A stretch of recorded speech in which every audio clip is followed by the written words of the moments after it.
뉴스 브리핑 제작에 도움 주신 분들입니다. 경험과 실적이 증명하는 김효지 부동산 전문인, 절세의 지혜를 나눠드립니다. 이상회계법인, 당신의 편에서 보험사를 상대해주는 제이슨문 손해사정사, 한 곳에서 시작되는 안정된 미래 선우앤선우 종합보험, 30년 손맛 케이터링의 명가 참사랑, 20년의 경험과 실력과 노련함 우리들 척추신경원, 학자금과 대학 입시 상담은 AGM 인스티튜트, 고객과 직원을 지켜주는 스니즈가 지금 주문하세요. 배너앤프린트, 홍성구의 뉴스 브리핑 지금 시작하겠습니다. 로컬 소식입니다.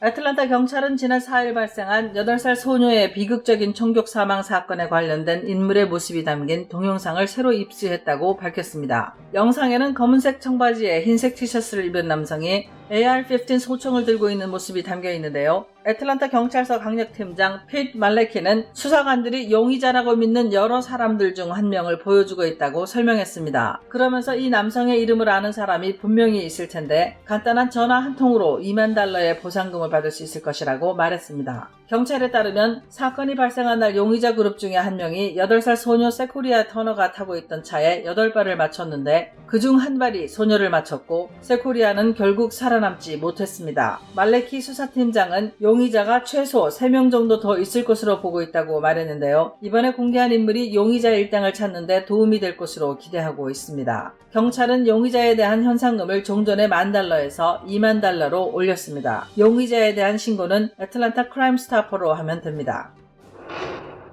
사우스캐롤라이나주 그린빌 카운티 보안관실은 지난 주말 나이트클럽 라비쉬 라운지에서 발생한 총격 사건 용의자 1명을 체포하고 다른 3명을 찾고 있다고 밝혔습니다. 보안관실에 따르면 지난 2일 새벽에 발생한 이 사건은 모두 12발의 총탄이 발사됐고 10명이 총상을 입었습니다. 그중 2명이 현장에서 사망하고 1명이 병원에 입원해 있는 상태인데요. 나머지는 치료 후 모두 집으로 돌아갔습니다. 보안당국은 이번 사건이 갱단과 관련 있는 것으로 보고 수사 중입니다. 체포된 용의자는 조지아주에서 에튼스 클락 카우니와 귀넷 카우니 경찰서 그리고 FBI의 도움으로 검거됐는데요. 나머지 용의자 3명도 에튼스와 애틀랜타 지역에 있을 것으로 보고 있습니다. 용의자들은 이날 공연을 위해 갔던 연주자가 이용한 뒷문을 통해 총기를 반입한 것으로 알려졌습니다. 어제 백악관에서는 전국의 학교들이 오는 가을 학기에 일제히 문을 열고 현장 수업을 진행할 수 있도록 준비하는 컨퍼런스와 회담이 열렸습니다. 미국의 학교들을 안전하게 재개하기 위한 국가토론회라는 이름의 이번 행사에는 백악관 코로나 바이러스 태스크포스의 보건 전문가들과 전국에서 온 교육 전문가들, 학부모 대표와 학생 대표가 초대됐고 25년 교사 경력을 가진 마이크 펜스 부통령의 아내가 1차 패널 토론회를 주도했습니다. 이어서 트럼프 대통령은 멜라니아 여사와 함께 2차 회의에 참석해 학교 정상화를 촉구하는 목소리를 높였습니다. 트럼프 대통령은 주지사들에게 학교를 개교하도록 압력을 가할 것이라며 그건 아주 중요하다면서 노골적으로 학교 정상화를 주문했습니다. 유럽의 여러 나라들과 한국 등 해외에서 학교 문을 다시 연 사례들이 속속 나오고 있는 상황이고 미국 내 코로나19로 인한 사망률이 떨어져 세계적으로 낮은 수치인 데다 조만간 백신이 나올 예정이기 때문에 적절한 준비와 지침이 있다면 개교해도 된다는 것입니다. 하지만 백악관과 보건당국이 진땀을 흘리며 설득하고 있음에도 불구하고 일선 교사들과 학부모들 사이에는 여전히 불안감이 팽배해 있습니다. 트럼프 행정부가 전국의 초중고교와 대학들이 올 가을 학기에 정상적으로 개학하라고 주문하고 있는 가운데 조지아주의 주요 학군들은 한 발 뒤로 물러서는 모습입니다. 가장 먼저 나선 캅 카운티는 오는 8월 3일 시작할 예정이었던 올 가을 학기 수업을 8월 17일로 2주 연기한다고 지난 2일 발표했습니다. 어제는 풀턴 카운티와 귀넷 카운티 교육청이 개학일을 예정보다 일주일씩 뒤로 미룬다고 발표했습니다. 풀턴은 8월 17일 개학할 예정인데요. 개학에 앞서 학부모들에게 현장 수업과 온라인 수업 중 하나를 선택해서 알려달라고 요청했습니다. 귀넷은 8월 12일에 개학할 예정인데요. 모든 직원들에게 학교와 스쿨버스 안에서 마스크 착용을 의무화한다고 발표했습니다. 귀넷 교육청은 사회적 거리두기가 현실적으로 어렵기 때문에 마스크 착용을 의무화하기로 했다고 밝혔습니다. 조지아주의 모든 공립대학교 캠퍼스 건물에서도 오는 15일부터 마스크 착용이 의무화됩니다. 교직원과 학생뿐 아니라 방문자도 모두 마스크를 써야 합니다. 한편 조지아주는 어제부로 코로나19 누적 확진자가 10만 명을 넘어섰습니다. 귀넷 카운티는 9,972명으로 카운티 인구가 97만 1,145명인 것을 감안하면 97명당 1명꼴로 확진 판정을 받은 셈입니다.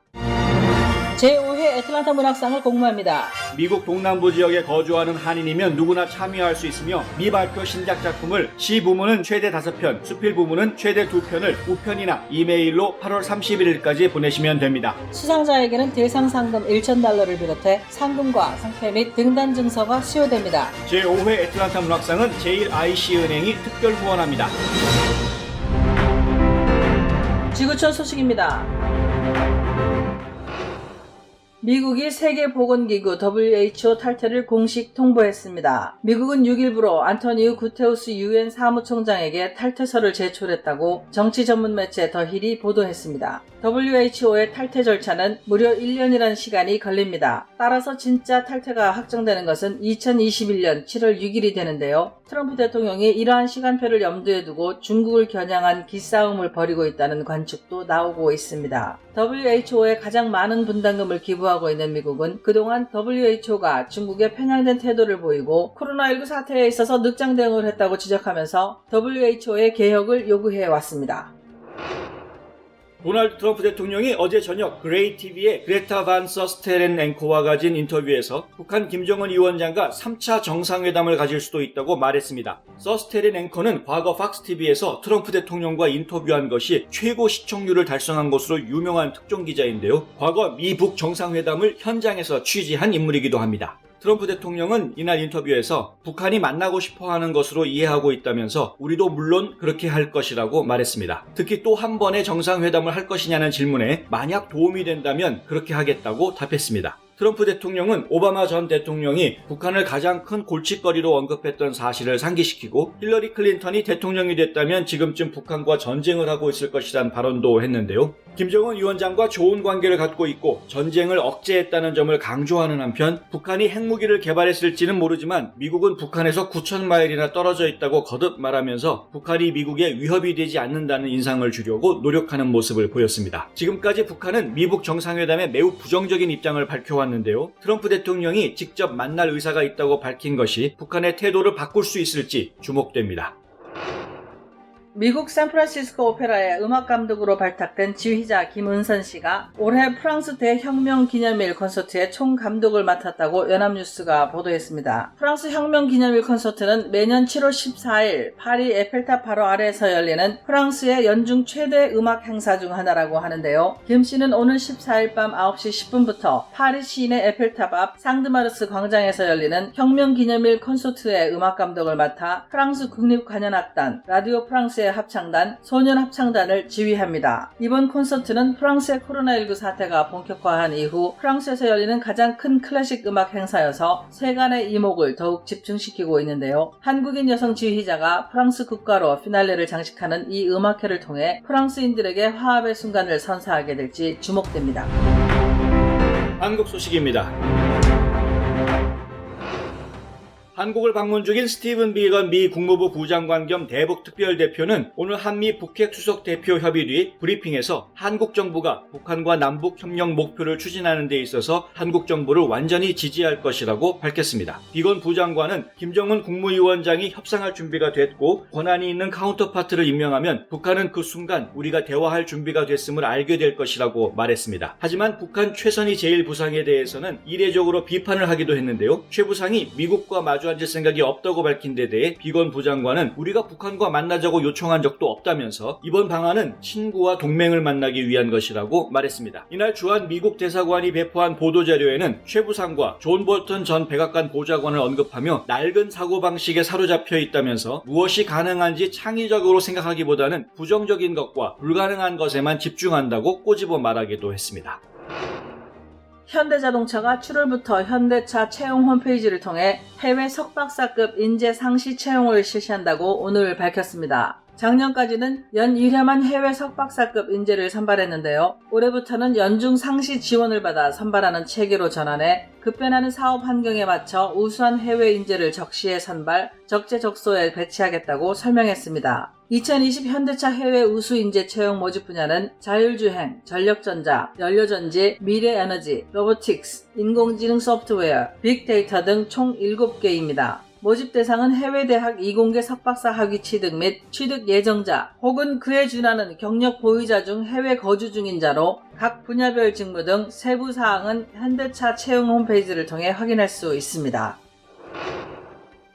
앞으로 교회에서 정규 예배가 아닌 수련회나 성경 공부 모임, 구역 예배, 성가대 연습 등의 소규모 대면 모임이나 행사, 단체 식사가 금지됩니다. 또 교회에서 개인 신상 정보가 담긴 QR코드 기반의 전자출입명부 시스템이 도입됩니다. 중앙재난안전대책본부는 오늘 정례 브리핑에서 코로나19 확산 방지를 위해 교회에 대해 강화된 방역 수칙을 오는 10일 오후 6시부터 시행한다고 발표했습니다. 중대부는 교회를 고위험 시설로 지정하지는 않는다면서도 예배 시 찬송을 자제하고 통성기도 등 큰 소리로 노래를 부르거나 말하는 행위를 금지하는가 하면 성가대를 포함해 찬송하는 경우에도 마스크를 필수로 착용하도록 했습니다. 한 온라인 예배 실시 등으로 감염 위험도를 크게 낮추는 교회에 대해서는 각 지방자치단체장의 판단에 따라 방역 수칙 준수 의무를 해제할 수 있도록 했습니다. 중대부는 그동안 종교계의 적극적인 협조로 예배를 통한 집단 감염은 최소화됐다면서 교회 관련 소모임을 통한 집단 감염이 반복되고 있는 상황인 만큼 종교계의 참여와 협조를 당부드린다고 말했습니다. 2020년 7월 8일 지금까지 뉴스 브리핑의 홍성구였습니다. 최원주였습니다. 시청해주셔서 감사합니다.